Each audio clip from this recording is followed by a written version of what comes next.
ever. Happy Monday. I think, I'm trying not to cry, is what I'm doing here. Because last night I had to have the conversation with my family, with Jessica. I had to have the conversation with Grandma, who's 90. And we all had to decide what to do about Thanksgiving because Jessica was supposed to come today. Today. And I've been doing all kinds of things to get into the holiday mood. Thanksgiving is our favorite holiday. We love Thanksgiving. It's a non-religious holiday. It's a holiday with no gifts. It's a holiday where you eat your face off and then you fall asleep in the middle of the afternoon. And then we sort of kind of realize that's what we've been doing anyway, ever since the pandemic. So I had to have the conversation. Brett had his with his family. He's not going to see his parents either. And it was so hard because the only thing that was worth looking forward to in all of these months of horror was the election. We'll get to that. 3 weeks ago. And Thanksgiving. And I saw the CDC's recommendation that no one travel. And then I saw the photographs and the B-roll of airports across this country.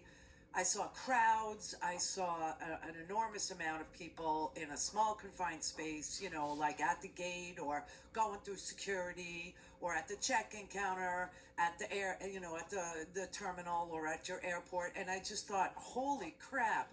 That's everything that we've been doing, to avoid. That's everything that we've been avoiding.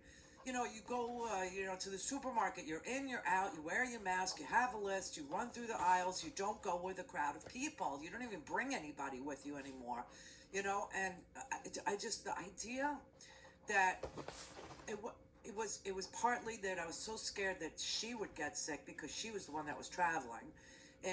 But, Jessica travels for a living. She's a field producer for MTV. And so she's always on an airplane, always. But the crowds now are so out of control. And I thought, oh my God, what if she gets sick? And then the worst thought came to me. And that was, what if she doesn't get sick, but she brings something into the house and I get sick or Howard gets sick or Grandma gets sick. Grandma's 90, she'll never forgive herself. She just never will, because the only family that we have anymore is me and her. I mean, that's it. That's our whole family. Grandma is up there. She's 90. And we just had to make a decision. And we canceled Thanksgiving. And it's just, it's horrible. And honestly, I'm so outraged at this president and this Republican Party. I'm so livid with people like Kristi Noem.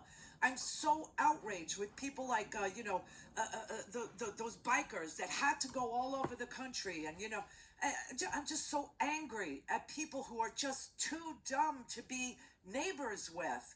They're just too dumb to live with in an emergency situation. They're dangerous and they're killing people. And we're in the middle of a honestly, a mass casualty event in our country. We're doing worse than any other country. Worse than any other country. Today alone, 313 people have died. 67,000 new infections have been recorded. It's only 3 o'clock in the afternoon Eastern time. You have 83,000 people in the hospital.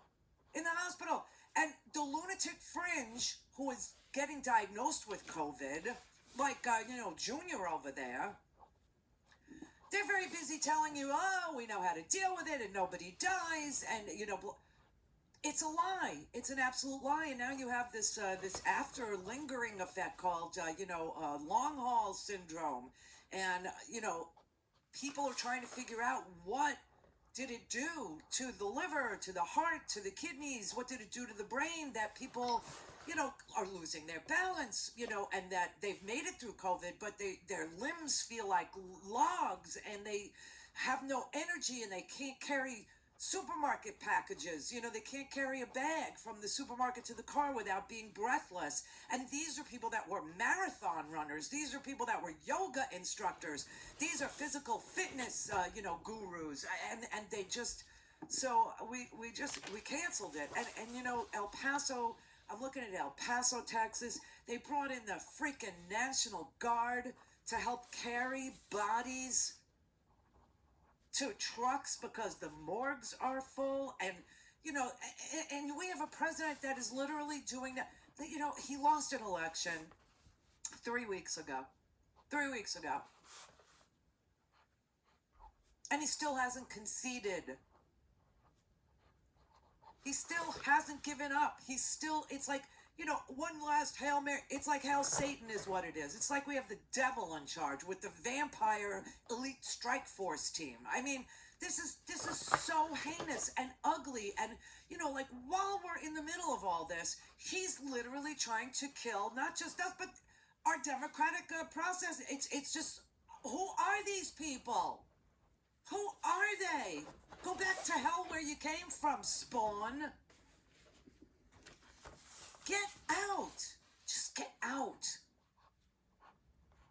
And now we find out that the states and the cities are so broke, they're so broke, that even though there is a light at the end of the tunnel with regard to COVID, you have the Moderna vaccine with 90% efficacy. You got the Pfizer vaccine also claiming to 90 to 95% protection. Today, AstraZeneca said 70% on average protection for their vaccine, whatever. But we don't have the money in the states and the cities appropriated to actually put the needle in the arms of humans. We have severe funding shortfalls. We have a lack of trained personnel, inadequate technology, inadequate supplies, and a transition team, the Biden transition team, that isn't even being told where the stockpiles of anything are. Because this president doesn't care about you or me or anybody, just himself. Clear for takeoff. Randy Rhodes air. Tell me is it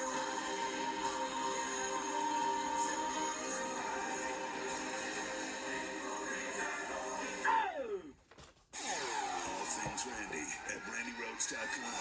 Go for launch. Speaking truth to power, the Randy Rhodes Show. Unhinged.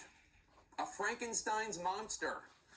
Judges and others in the legal world are running out of pejoratives to describe the legal efforts of outgoing President Trump and his allies, who have, as of this morning, lost or withdrawn at least 30 cases in their efforts to overturn the results of a free and fair election. We just heard last night a resounding dismissal with prejudice of a Trump lawsuit. It came from Judge Matthew Brand of the U.S. District Court for the Middle District of Pennsylvania, who a few days ago asked the president's attorney, Rudy Giuliani, this simple question. But at bottom, you're asking this court to invalidate more than 6.8 million votes, which we just heard about from counsel, thereby disenfranchising every single voter in the Commonwealth. Oh my God. Can you tell me how this result can possibly be justified? That is, in a nutshell, the Trump case. Throw out millions of legal votes so as to overturn the will of the voters and undermine democracy. Noted Judge Brand just a few hours ago, quote, "One might expect that when seeking such a startling outcome, the plaintiff would come formidably armed with compelling legal arguments and factual proof of rampant corruption. That has not happened," unquote. So what did Trump offer instead? Quote, "strained legal arguments without merit and speculative accusations," unquote. I mean, he's getting laughed out of court, okay? And he won't leave. And he won't leave and let us be. And let us get well, and let us get vaccinations, and let the cities and the states have their funding, and let people get their stimulus package money, and let people protect their families. We're right here at Thanksgiving, which, is ruined. It's ruined for every family that gives a damn about each other, because the stress on children that they would get their parents sick, the stress on parents who want to see their children, the states and the cities not having the money to even plan for how to vaccinate people. I keep seeing the military thing in my head. Anybody who's ever been in the military knows how they vaccinate you in the military. I mean, they line you up, literally line you up, one after the other, like double lines, right? And you stand there with both your hands out, okay? And in your hand are cotton balls filled with, laden with alcohol, astringent. And you just walk through the line, they take the cotton ball out of your hand, they swipe it on your shoulders, both sides at the same time, and they, woo, with an air gun, boom, vaccinate you for God knows what. They don't even tell you what they're giving you. They don't even tell you. I mean, that's how you do. We don't have the supplies. We don't have the personnel. They did it with air guns back then. I don't know what they, plan to do now, because there's no planning, because he won't leave. He won't get out of the way. It's lead, follow, or get out of the way. Get out of the way. He's killing people. Okay, not only is what he's doing, this is where we were on Friday, not only is what he's doing to the Constitution seditious, okay, but the man is engaging in a coup. He is literally trying to throw out legal ballots to undo the will of the people so he can stay and create more disease and sickness and poverty and chaos. I mean, when Liz Cheney tells you get out, it's time to freaking go. And she's saying put up or shut up. Everybody is starting to get on board. But you know why? This is so sick.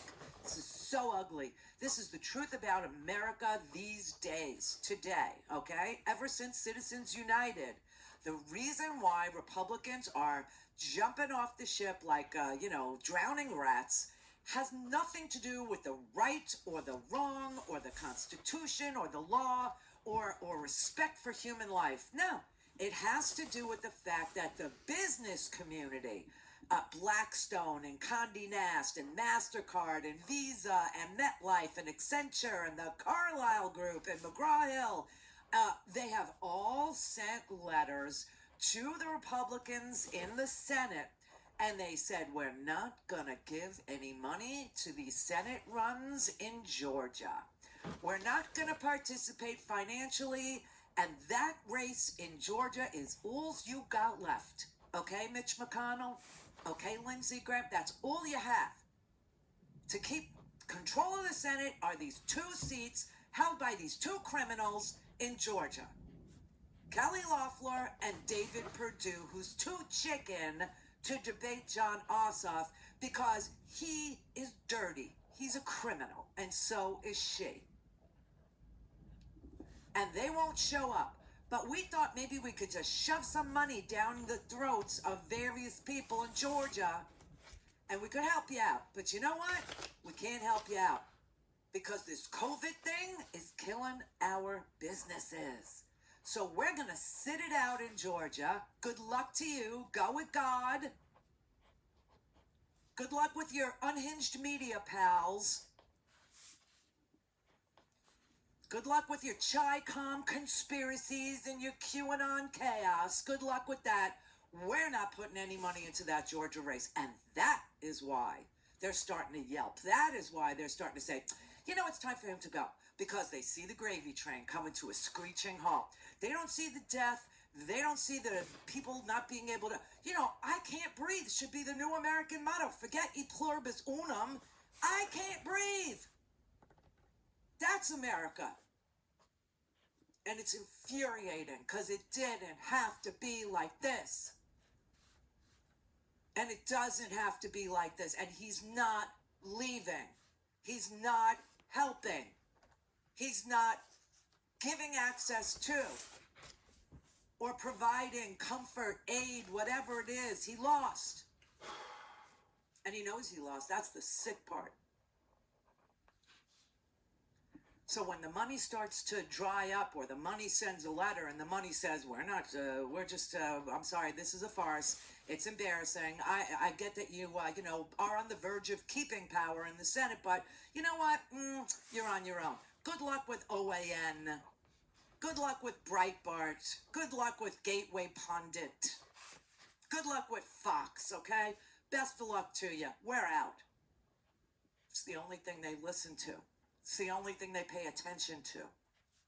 It's really sick. Everyone knows this is a coup. Everyone gets it. Well, first of all, it may be too little too late, because the confidence in our institutions that Trump has wanted in his sabotage of the country, bringing us from a cold civil war to pouring the flames onto that cold civil war and igniting it, so we're very close to a real cultural civil war and perhaps violence, because of his refusal to accept the will of the people in election, because he has attempted and failed at a coup.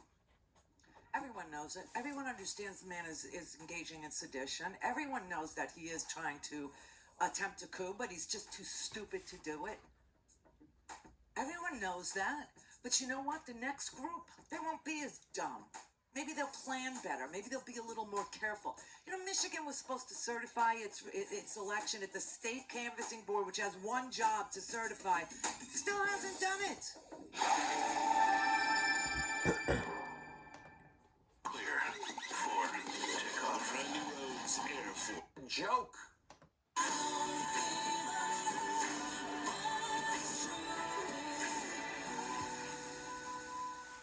Call in, connect. To speak to Randy, call 561-270-3844.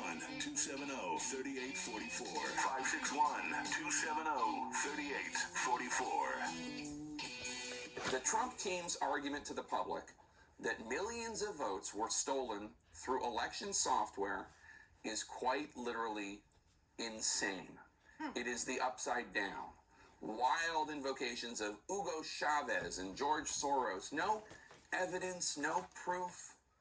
When you look for some of the proof they offer, well, in this affidavit about the alleged fraud in Michigan, an alleged expert claims suspicious activities in Michigan, but he mistakenly provided data from Minnesota. It's a joke, and it is being treated as such by judges across the nation. Though, to be clear, they're not laughing.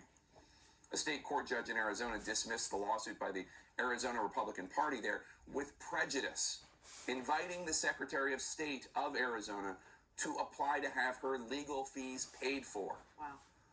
On Friday, the conservative Republican Georgia Secretary of State certified the election results in that state, awarding President-elect Biden those electoral votes, and the conservative Republican Georgia governor signed the certification. State election officials and judges throughout the country are serving as protectors of our democracy at a time when, frankly, Republican leaders in Washington, D.C. are failing miserably at the job, as are administration officials who have proven willing to degrade themselves to serve the president's brittle spirit instead of the Constitution and the American people. Which brings me to Emily Murphy, the administrator of the General Services Administration, who has so far refused to ascertain that President-elect Biden won, thus delaying the transition process. Her actions could very well hamper the Biden team's ability to deal with the pandemic when they take over. It is a matter of life and death. Tomorrow, we expect Pennsylvania and Michigan will certify their election results.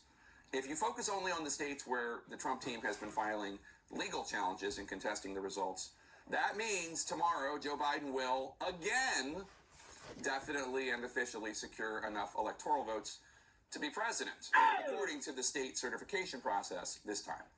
Georgia was Friday, Michigan and Pennsylvania tomorrow. That's it. That's the ballgame, 270 electoral votes. Biden will not even need Nevada or Arizona or Wisconsin.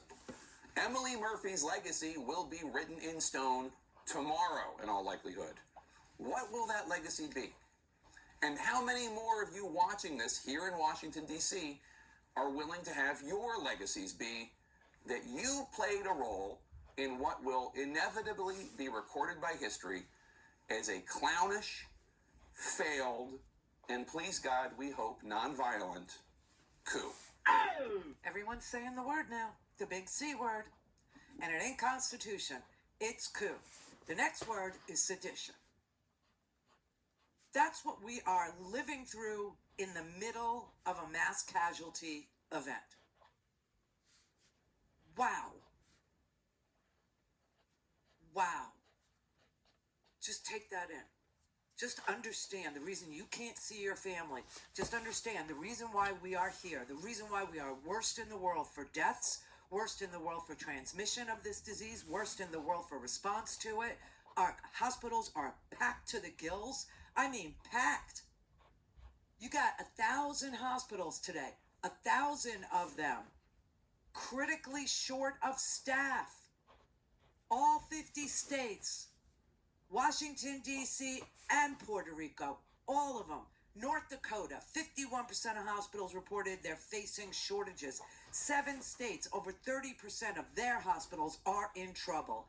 And that's not even complete because not all hospitals are reporting their status to HHS. Used to be CDC. God only knows what's really going on. Remember when we used to report deaths to the Centers for Disease Control, which made nothing but sense? No, now they report it to Chad, who's serving illegally.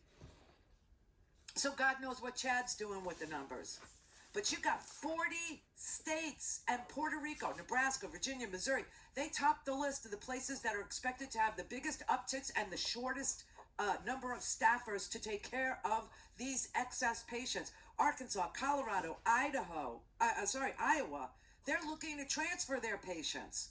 They don't have the ability to care for them now. This is because this man doesn't give a damn about human life, liberty, the pursuit of happiness, the well-being, the health, the welfare of the American people. He cares about himself. He's playing a game. He's too stupid to be playing at this level, so he will lose. But meanwhile, he's enjoying the play. He's having fun with us, making people wonder if we're going to have a coup. And these lunatic fringe media people, I don't even know what they're talking about anymore. Maybe somebody who's part of Q or something can explain this swill to me. But here's Steve Bannon talking to his audience. Good luck with this, okay? Bannon. He's under indictment for fraud. He defrauded his own audience. Oh my God, for real money. He was arrested on a Chinese billionaire's yacht. Oh my God. Here's what he's telling his people. It makes no sense to me. This is one of the most important times until now to December 14th in American history. And it's not Rudy, it's not Sidney Powell, it's not Steve Bannon, it's not Boris Epstein, it's not Matt Schlapp or Adam Laxalt. Yes, they're all players in this drama, but it's you, it's on your shoulders. If you're immovable, we will close on this victory. But the way to be immovable is focus on what's important and stop with the inter-squad scrimmage stuff. This is, every day is game day here. We can't scrimmage. You can't be talking. No, go read the New York Times article. Tucker Carlson was heroic to put Dr. Yan on twice. Let's get the New York Times article up. I want everybody to read the New York Times article. They're in meltdown. You know why they're in meltdown? They go, oh, the right-wing media guys like Bannon, comboed with the diaspora of China. What do you hear every day? The deplorables and la Beijing, and Gilets Jaunes, and the guys in India. That's what they're afraid of. That's what's going to stop the reset. Will you get focused and stop focusing on the little, like you're in junior high school gossip? Don't you see Tucker last night? You see what Tucker did? It was so terrible. Stop it. I'm tired of it. We're in a fight right now. We don't have time or energy to get diverted. Combination was buried lead in the New York Times. Combination of the deplorables with real information, the diaspora of China, The La Beijing old 100 names of real information. Guess what it's going to do? It's going to take down the Chinese Communist Party. It's going to break the back of the business model of the reset. What the F is he talking about? La Beijing Yan, Chinese comes, diaspora, it's like focus on what? What is he talking about? You have a president of the United States in his lunatic fringe like that guy there, threatening our Constitution and our democratic principles. Clear. Eastern on the Progressive Voices Network.